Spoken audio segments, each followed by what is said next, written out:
So good afternoon, everyone. I'm Taru Niskanen, and here with me is Mady, and we are from Aalto University, Finland, and we are presenting you our study of exploring the night walking through videography. And the study has been done in Accra and in Helsinki, so in Ghana and in Finland. And in this presentation, we talk about the public spaces, especially the marketplaces and night walking in Accra and in Helsinki. Then we talk about the methodology, the videography, and very briefly about the findings. And then we go into the discussion and conclusion, especially on the methodology. So we start with a very brief contextualization of marketplaces as public spaces and our interest in them, especially in relation to women. And we would like to highlight maybe three aspects of marketplaces. The first is that there are contrasting manifestations or forms of marketplaces. Some could be very precarious, even though they could be centrally located within cities. And some could be commodified and serving mainly tourists rather than the everyday practices and activities of people. But in both cases, they have values for social interaction and encounter.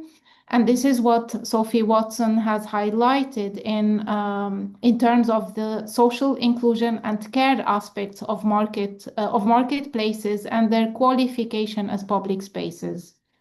And we have found, or we are aware of a lot of research on night markets, specifically in East Asian cities, where the focus or the interest of the night to these marketplaces is about the atmosphere that they generate and the diverse sensory experience that they offer, which of course can vary contextually, but affect how socializing happens.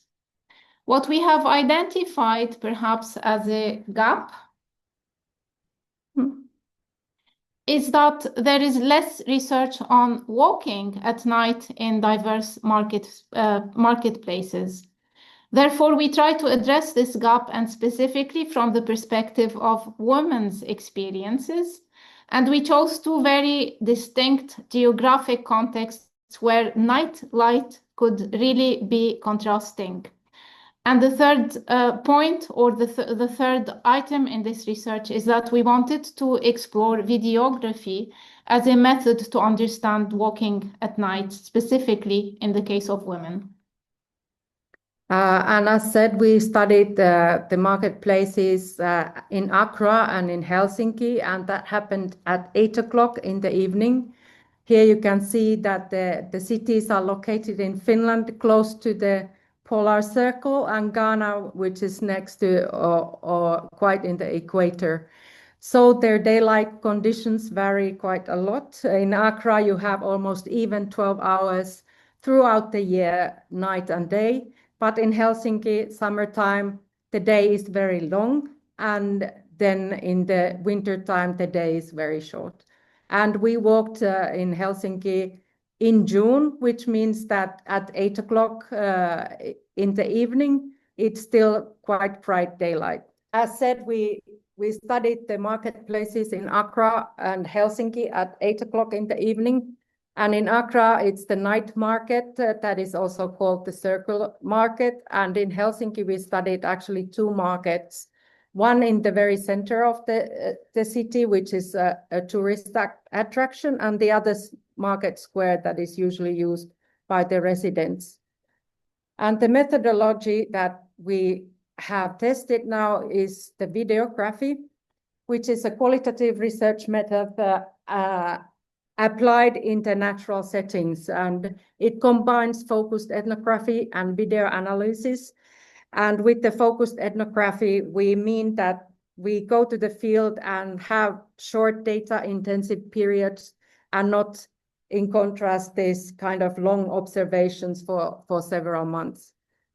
And the video records the subtle but very complex social interactions while walking in the urban spaces, the way it happens naturally. And going to the field is indispensable part of the videography, and we also experience the walk in a multisensory manner with all our senses. And videography has been used before in social sciences as well as in the user and lifestyle studies. And when we did this study, we first used the focused ethnography to understand what is going on and then decide what we are going to be filming. And then we walked with the body cam and recorded the walks. And then after the walks, we made our field notes and reflections together. And then on our data sessions, we first viewed the video footage to get the overview, and then we selected the video sequences and coded them. And then we edited the videos for viewing. And after the edited video, we watched it again and thought about the interview questions. And then we showed the videos for the interviewees, and we had in this case 3 Ghanaian ladies and 3 Finnish ladies. And the Ghanaian ladies were familiar with both cities, but the Finnish ladies only with the case in Helsinki. And then we had the interpretation of the videos by the informants, and then we transcribed their interviews and coded them and interpreted them and rediscuss them. And then now we're presenting, but we are aware that this is a cyclical process. So it means that we might need to revisit the videos and check our coding and so on. And then here you can see how the video footage looks like in the editing program, how we got the overview. And here you can see these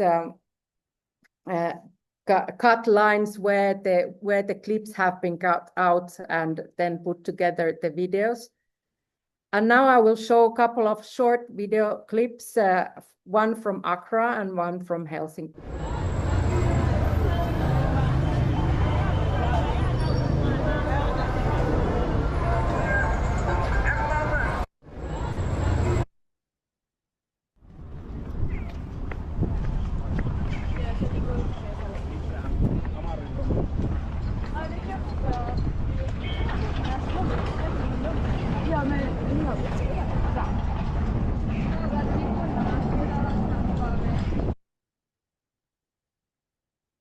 Okay, we are aware that we exhausted some of our time with the connection problem. So for the findings, we will go very briefly to cover 6 aspects.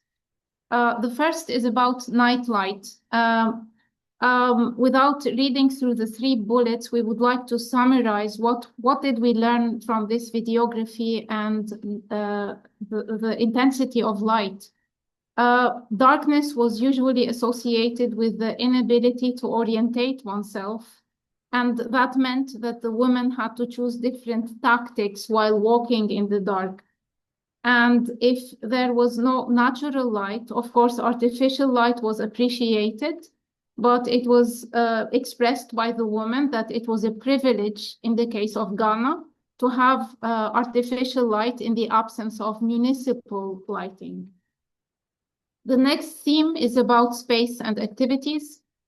With regards to this theme, it seemed from our analysis of the interviews with the women that light does not necessarily that light is not necessarily the main factor that affects the level of activity at night in a marketplace, nor are the spatial organization or the planning of walking infrastructure and their availability the driving forces in creating vibrant night atmospheres. There was a recognition that the time of night, which is related to the people and their practices in the absence of darkness, that you saw how in Helsinki it felt like daytime, was recognized through their activities, walking a dog, jogging, coming back with a suitcase from work. The third theme is about the night atmospheres. The main contrast between the 2 contexts related to aspects of crowding or emptiness. and the implications of having space or competing over space. And that affected how women walked in both contexts and the levels of vibrancy that they experienced during walking or that they visualized through the two videos. The next theme is about culture and night norms. Through the watching the videos and the interpretation of the interviews with the 6 women, cultural variations and norms of how to behave in public space at night as a woman varied very much, not only based on the culture, but also the generation from which the person from a certain culture came.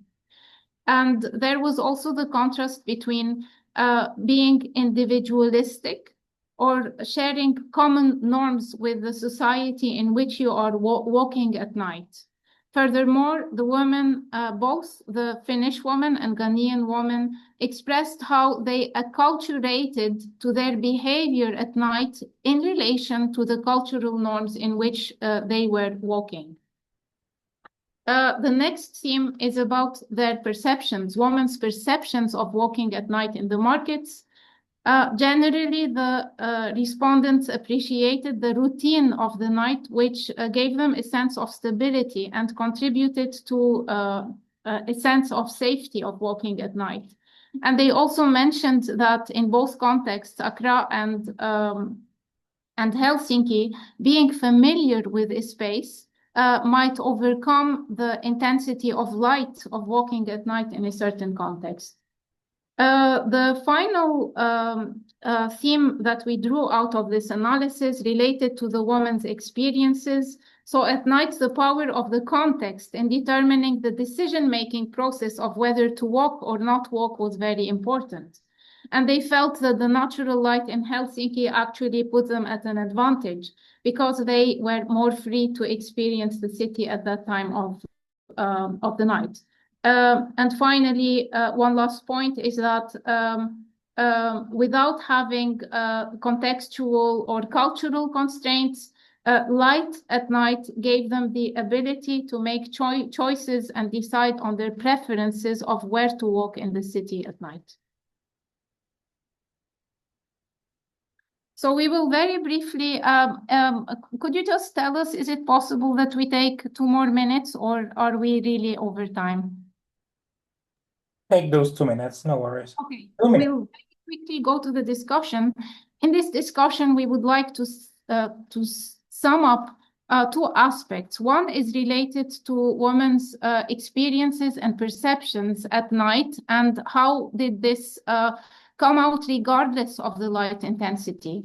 It seems that memory was very much a quality that came out of watching the videos, because for the Finnish or the Ghanaian women who knew both or one city, they somehow associated between their experiences at a past period or in a different context to make sense of what they were viewing in the marketplaces at night. Their perceptions were very much conditioned by norms, the norms of what a woman is expected to do, walking at night, where and with whom or how. But also what was interesting about their perceptions is that they qualified feelings of the night as feeling dead, as feeling lively, as feeling artificial, as if the city was a setting, not a real city. Also, there was a redefinition of what is public or private. For example, one of the women who watched the video said that eating in the street is something that is not done in her culture, but when she came to Finland, she understood that she can also eat in the street if need be. I mentioned the acculturation. We mentioned also the light intensity, and Taru will cover briefly again this issue of how did the video and the process of videographing, reflecting, sharing with other women, and then reflecting on their reflections, how did this cycle enable us to uncover aspects of the walking at night experience which could not be covered with other methods?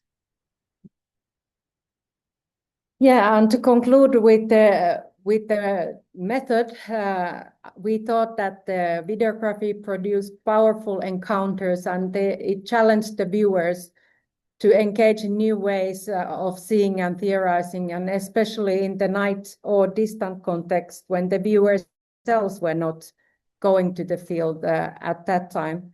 And then the video also allowed us to share the analysis and collaboratively interpret the urban interactions, and then also it brings the multiple perspectives and not just one view on the subject. And also we could revisit the video multiple times and every time see new things. And videography, the video is also used as a tool for theorizing in contrast to other visual methods that use video as a data collection or presenting device.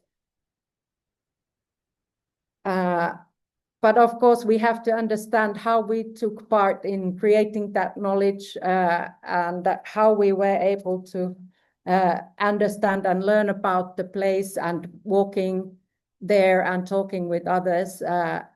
And I've been earlier doing some walk along studies, but I see that the videography is an extension to those, as it gives another layer when we can show the video to other people as well and get their views about it. But we need to be aware of those choices that we as researchers made, for example, when and where to point the camera and how to edit the video footage for viewing. So, and also the focused ethnography is always situated in time and place. So thank you very much for allowing to. Thank you. Sorry. Okay, so I think with the earlier presentation, there'll be some overlaps, at least about talking about night walking. I want to talk about night walking literature not as an exercise in comparing or deconstructing literary texts. I also have a background in architecture, but as a way to inform design and planning practice. And I want to place night walking literature within the larger field of urban narrative studies. In short, examining how night walking literature can be mobilized in designing future cities. So what I term night walking literature is the large body of often autobiographical writing that parallels the discovery of the night city and the advent of successive lighting technologies.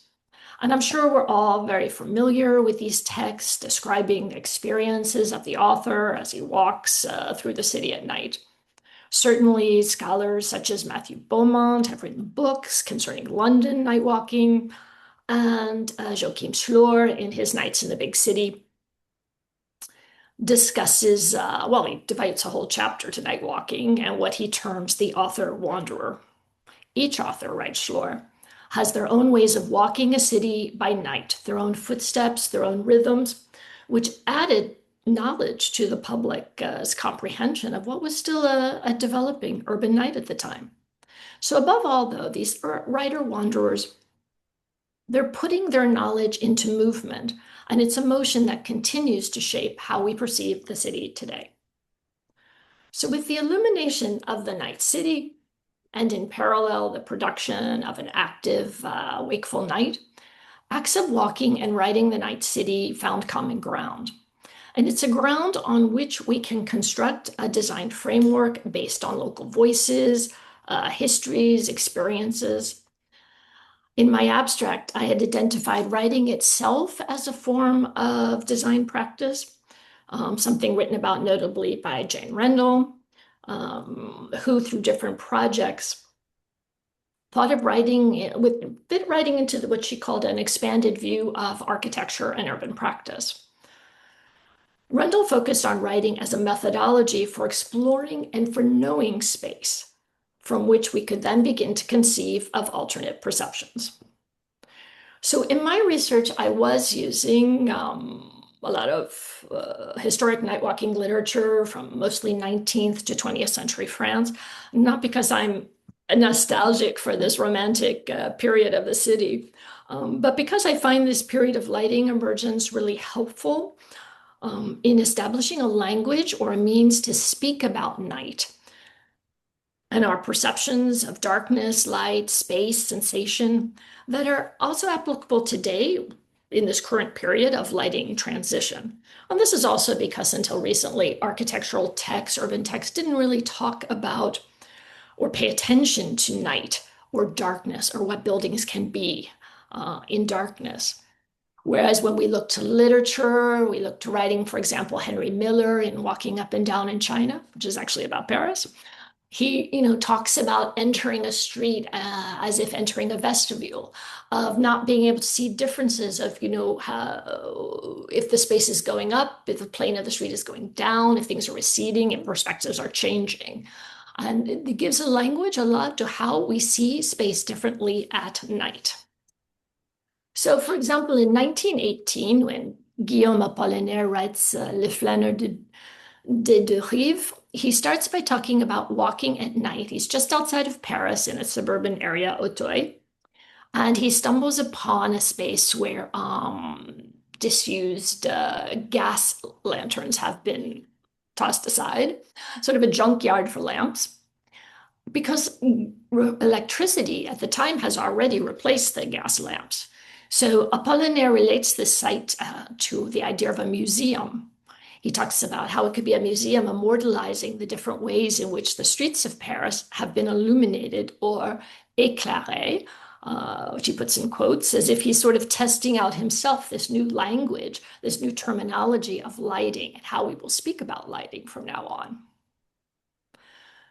But at the same time, he's also identifying this idea of that our visual experience, our perception of the way light is changing our view of the street is very important.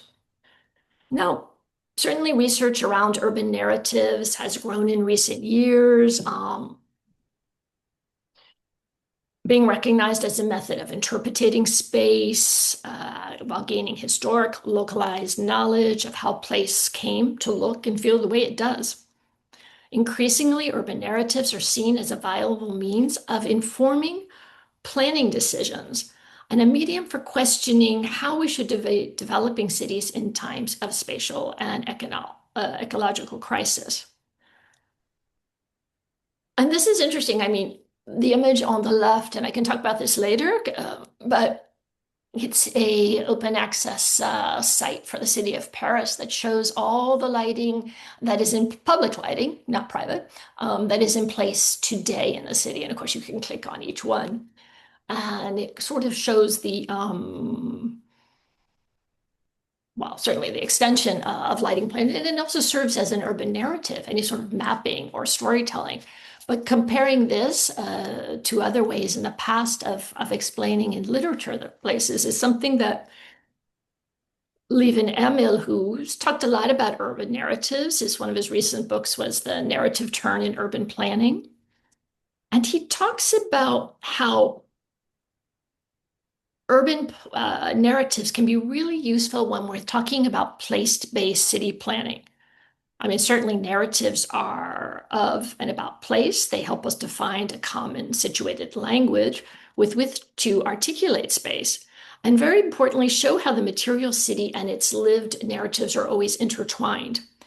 And he suggests that narratives are something planners can use as a form of narrative mapping. So they're a little bit such as on the left, but also to make narrative, he means it as a qualitative method, a method of research where you collect multi-voices and multi-material stories of place in order to understand the different layers that are involved and to analyze specific threads, which in my case would be perceptions of light and darkness within the night space. Emil also says that narratives help us make sense of place. So whether they are literature, planning documents, newspapers, maps, images, and here the image on my right is a sort of an example of today using community outreach, asking people to draw their own narratives of how they see night space, a project that was done in London quite a while ago, over 10 years ago. And what's interesting is that we can use this local knowledge, this knowledge that's embedded in place, to provide what is really a diachronic map of an evolving nightscape. And that's a method I use to elaborate in my past PhD research, but also this past summer I was asked to do just to reflect on some research in Denmark, which I'd only visited once in my life. And I found myself, before even starting to map out night walks and where I would go and what I would explore, to immerse myself in some of the urban narratives of the area, to start finding a way to speak about darkness, because certainly the criteria, I think, from what I had done in Paris compared to Denmark, the geographic location, the climate, the darkness level, the materialities of the city itself were very, very different.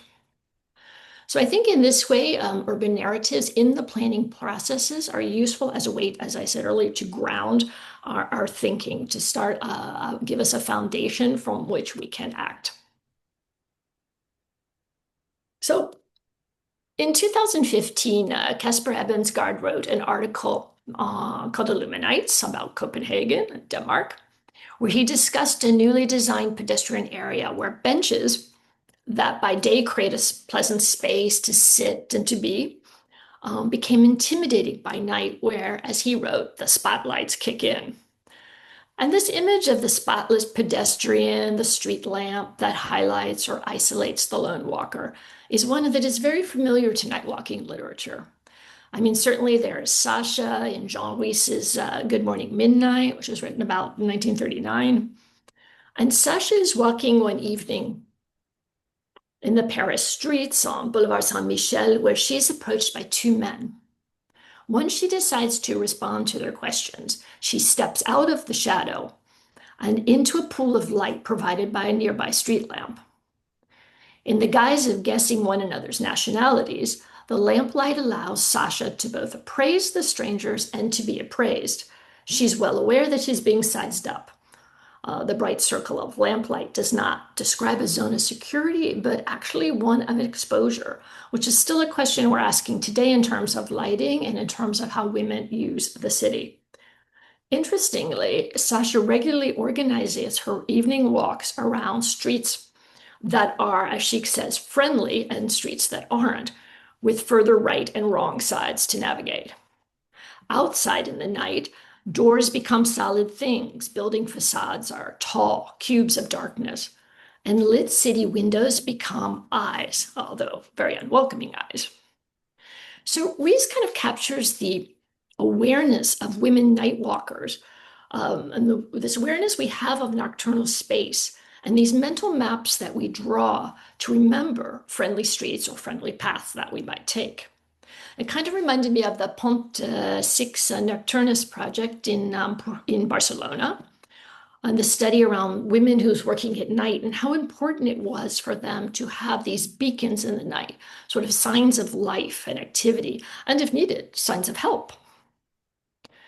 So I think what is interesting for the designer or planner is what constitutes a foreboding or unfriendly building. What forms become oppressive in darkness as opposed to others, and where and how, even as lights are turned off, we can integrate beacons or signs of life into the city. Now, of course, I realize that Rhys is one of the few women really that was narrating Paris at the time. There are a few others, but this is problematic because I think when we consider urban night walking text as a sort of archive, that's been very helpful in defining night in popular culture, then of course we are missing certain voices, in which case night walking literature becomes complicit in repeating dominant fictions or these features of space that reinforce our reactions to the physical world and that tell us where we should or where we do not belong. So one example in literature, I think, although this is not an image of a woman, is which maybe is sort of telling, but an example of how women walk is traced in the night walking sequence from Pierre Mac Orland's novel Le Quai des Brumes, which was written about 1927. The images of the film here are from later. But it follows Nellie in this night walk. She's walking down a darkened Parent Street. She keeps her head down. So therefore, what she sees are shadows. Everyone she passes is perceived as shadow. Against a wall, there are 3 shadows lighting a cigarette, she says, and then a drunk shadow is snapped up by another, and finally she gets to the corner, and the policeman's shadow she can see as he lifts his whistle. And one assumes that Nellie herself casts her own moving shadow. Perhaps her shadow intersects with those she passes. But even as she makes no move to engage with the attached bodies, the narrative shows us that the shadows are sufficient enough for her to define what the atmosphere of the street is, to get a sense of who's there and how she should move. So I think in conclusion, nightwalking literature is a means of occupying the night's spatial aspects, certainly a different way of occupying the night space. And I can quote Ali Al-Yousefi, who wrote in 2022 an article about revitalizing how we read, how we do close reading. And he expresses this reading as a way to experience the unfolding of events across the narrative's geography, as if we were bodily inhabiting those spaces. So therefore, it's true that while I did not live through this period where we're bringing artificial light into the city, I can certainly, through these narratives, gain a sense of how perceptions of space were changing and how some of those changes had to do, for example, with darkness and light in interaction with space and with shadow. I mean, writing the night, I think I showed an image earlier of Le Paysan de Paris, Louis Aragon, who has been quoted a lot in terms of writing about night. But he does say that night, while writing in general, is a way to mingle landscape in words in ways in which he says open paths to new potential, new creative projects within the urban. And these projects can include decoding the social, cultural, sexual, gendered perceptions related to appropriation, access, boundary. So they give many clues or things that we should perhaps be looking at in planning. And finally, of course, to finish, the city itself is not neutral. I think I had a few more slides there. But the city itself is not neutral. It's always its properties, its contours, its scales, its texture produce atmospheres to suggest the state of mind, to adapt the forms of appropriation. And in other words, as we are writing about the city is, of course, always writing itself. So there you go. Thank you. Hi, everyone. I'm Rupal. I'm a PhD candidate at Nottingham Trent University, currently working on looking at experiences of violence, migration, and rehabilitation at nighttime, with specific case study of partition of India. And thank you so much for providing the platform. And I'm so sorry that I'm unable to attend a lot of other interesting panels. But I'd love to share my research and get some feedback. In my presentation, I'll be emphasizing the importance of studying lived experiences of the night, especially during precarious times, using the case study of partition of India. I'd like to start by giving a brief overview of partition. The independence of the Indian subcontinent from the British rule in 1947 was accompanied by a division of the subcontinent into India and Pakistan, which was based on religious grounds. Following the heightened communal sentiments and the violence which accompanied it, mass populations of Muslims were forced to migrate to Pakistan, and Hindus and Sikhs and other minority populations to India. This resulted in the displacement of around 17.9 million people and the disappearance and possible death of another 3.4 million in the first 5 years of partition. Even though the violence was concentrated during nighttime and people crossed boundaries under the safety of darkness, not much has been written, and this is the gap that I've identified, on the importance of these nocturnal experiences in context of partition in particular, or during precarious times in general. The quotidian nature of the night often makes it an overlooked subject, and I'd like to give an example of this. When I was conducting my first interview, the interviewee was sharing his experience of having to leave his house in a hurry due to the rumors that their house was going to be attacked. It was only when I inquired about the temporality of the event that he mentioned that it was in the late evening that they had left the house.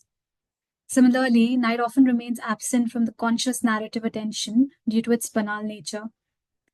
This is precisely the reason phenomenology becomes an important method in understanding these nocturnal experiences to find greater depth in analysis of precarious encounters.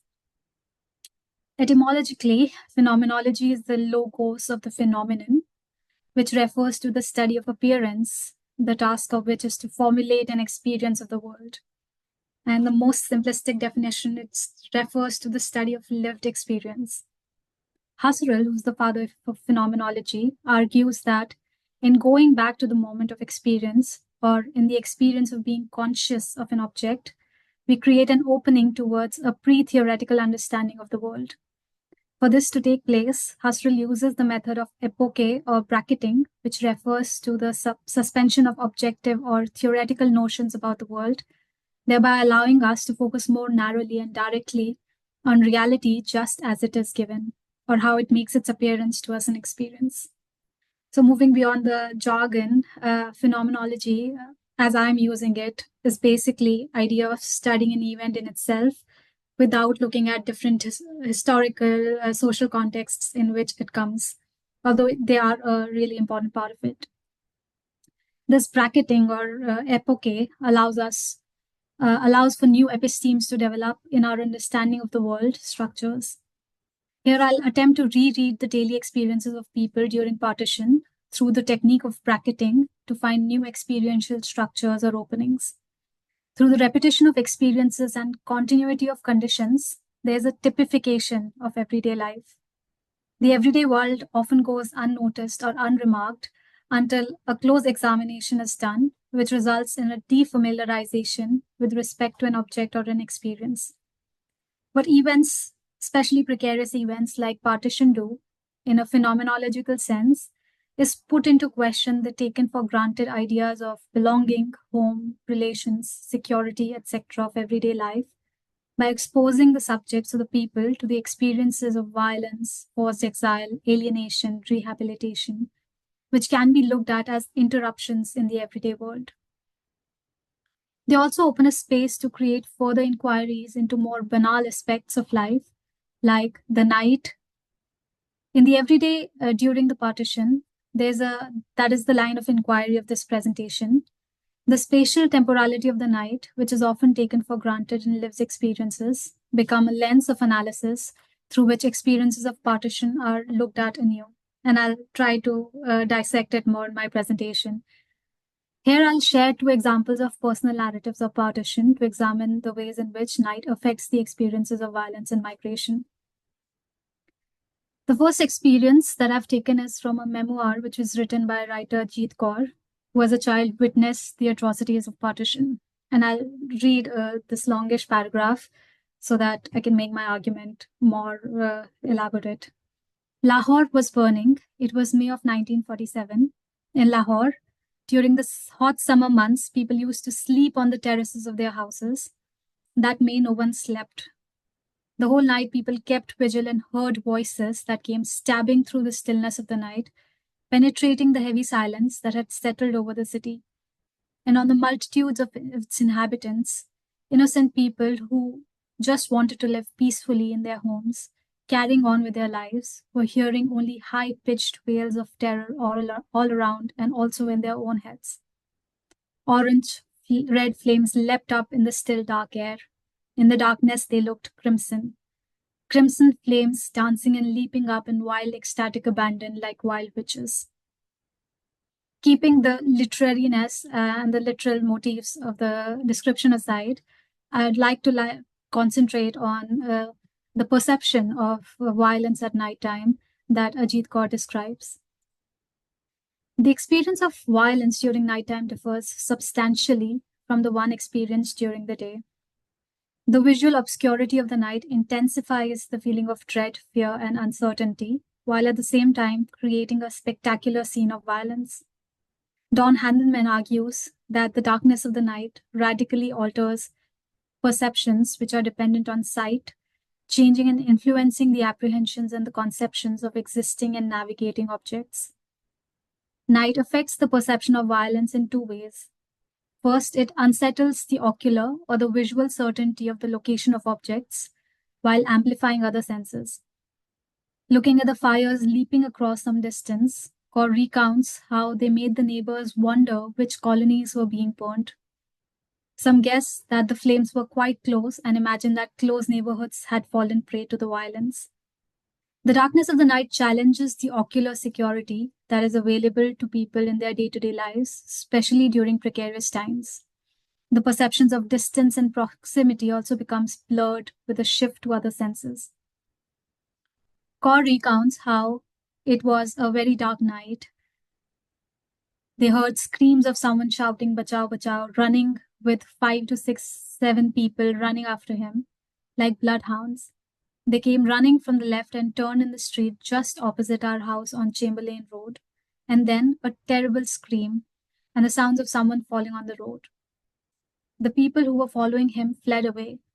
As the first milky twilight touched the horizon, we saw a dead body lying in the street with a heap of his intestines lying nearby. The aural excess of the night, highlighted in the high-pitched wails of terror and sounds of screaming and violence, which create distinct feelings of terror, also resist location, thereby creating an uncertainty towards the placement of violence. Emmanuel Levinas argues that our eyes and ears are sensuously tactile. Though it becomes more difficult to perceive the surroundings in the dark, yet the palpability of darkness presses in from all sides. It is as Don Handelman explains, and he says that the nightscapes contrarily makes the person more discontinuous with his surroundings, yet forces him into more immediate contact with them. The inability of Kaur to locate the actions of the murder in the street creates a feeling of impending doom and uncertainty, yet the sounds make her attentive to the violence which was taking place in close proximity. It is only with the coming of daylight that the actual body or the evidence of this violence which she had witnessed in the dark is witnessed. While the day brings visual definitiveness of brutality, which too generates its own kind of horror, the nocturnal perception of violence differs significantly from it. The second way in which night affects violence is by creating radical visibility of violent actions. While this seems contradictory to the first way, it rightly feeds into this dichotomous nature of the night, which selectively hides and highlights actions. Many oral histories of partition attest to witnessing villages and neighborhoods being burnt in the middle of the night. Specific types of violence, especially fires, became a way to visually assert power. Kaur describes them as crimson flames dancing and leaping up in wild ecstatic abandon like wild witches. The contrasting visibility of fires during the night acts as a spectacle of power, which could be perceived from greater distances. According to Yves Winter, violence relies on aesthetic dramaturgy and aims to induce awe and spectatorship on an effective level. Night provides a potent aesthetic space to perceive and intensify effective responses to violence. The spectacle of the fire, especially during partition, worked in magnifying fear in a sublime manner, as well as asserting power, especially to spectators at larger distances, which might not be as effective during the day. The perception of violence, therefore, differs in multiple ways between day and night, and these acts of violence forced many during partition to migrate to another country. As violence was carried out during the night, night also offered the space to cross regional and national boundaries to many refugees in search of safe spaces. Ram Lal, a refugee who traveled from Pakistan to India, whom I interviewed, shared how after they received a warning of possible violence in their village at night time, they hid in a Muslim's friend's house. And I'll read a short paragraph from the interview. Around 12 to 1 o'clock at night, they, the Muslims who were hiding them, were found out and they had to ask us to leave. We ran from there and hid near kikar trees. I remember that under the trees I saw earthen pots and under another one a wheel to cut grass. The elders advised that these might be loot of the thieves and if they were to return, they will kill us. So we need to move from here. After we move to another place and another place, the night we spent like this, and in the morning the police arrived and we were able to retrieve our belongings from the house. Another refugee, Riaz Ahmed Sheikh, in narrating his experience of escaping the violence and migrating from India to Pakistan, reveals how his Sikh friend kept them hidden from the mobs for 2 days. On the third day at midnight, he helped them in crossing the Ravi River, which is between the two countries, under the cloaks of the night. Similar narratives of escaping during night can be heard in many oral narratives of partition and many other precarious events. Fields and forests became ideal spaces for hiding and migrating during the night for many refugees who were fleeing violence. By inverting the ideas of safe and unsafe spaces during precarious times, the night challenges the idea of borders and boundaries itself. Even in contemporary times, night acts as an important space for precarious migration across borders, especially for illegal immigrants fleeing persecution. The migratory paths during the partition were varied and passed through various remote villages, many of which rarely had electricity or proper artificial lighting. In the case of Ramlal, the darkness of the night allows for his constant movement and mobility from one place to another. And in the case of Riaz Ahmed, it allows for a safe passage to another country. The lack of surveillance and visibility during nighttime increases the porosity of borders, especially as the very idea of border making is situated very heavily on visual culture. Though many studies have deconstructed the very idea of border by presenting how invisible borders are woven into the fabric of society, there is a significant role of visual objects, practices, and technologies, like maps, for example, in shaping geopolitical subjectivities and formations. As Kyra Brambilla and Holger Posch point out, throughout modernity, the visual representation of borders has played a crucial role in the invention and imagination of a nation-state. By subsuming visual markers of differentiation and creating a smoother space, night questions the very idea of bordered spaces and thus provides an opening for new formulations and epistemes, especially during precarious times. Bordered spaces like homes and neighborhoods become unsafe, while more open spaces like fields and forests at nighttime turn into safer havens.